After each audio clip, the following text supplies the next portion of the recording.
He eventually gets married to Betsy, returns home. He eventually, in between his trip to Pennsylvania and his trip to Virginia, he marries Betsy. And then he's going to eventually get a call to serve his country as a chaplain in the Revolutionary War in a New Jersey regiment being trained, Jersey militia regiment being trained to head out to New York. So in the summer of 1776, as I mentioned, he is with this regiment. He gets a we get a first-hand glimpse of the war, the battles going on at the time. My favorite passage here is when in August, when George Washington decides to retreat, to leave his position at Brooklyn Heights and flee. You know, the fog in the middle of the night. The fog that he escapes into when he retreats over to Manhattan. Fithian is staying in the 18th century equivalent of a bed and breakfast, a sort of rooming house with Andrew Hunter.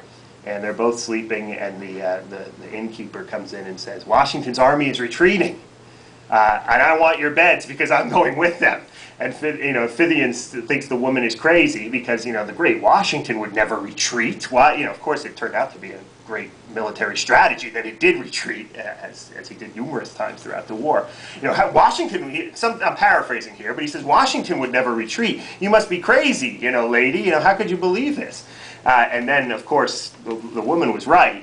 And but Fithian and Andrew Hunter go back to sleep, only to wake up very early in the morning after all the boats had left. And according to Philip, at least, who tends to be over dramatic at times, he just got on the last boat over to Manhattan, and then the boat after him, he says, was shot down by a British ship.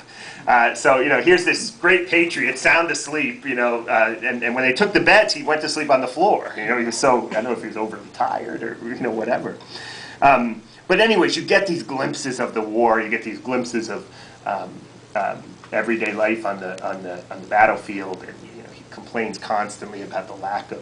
He's a chaplain, so he's constantly complaining about the fact that the soldiers don't want to go to church, and all of these kinds of things. Again, I chronicle all of this in the book as I try to tell the story. Now, what I said I wanted to do is at least talk about some of the ways in which Fithian as a revolutionary. There's a lot more in here than just him as a revolutionary, but I want to briefly say a few things about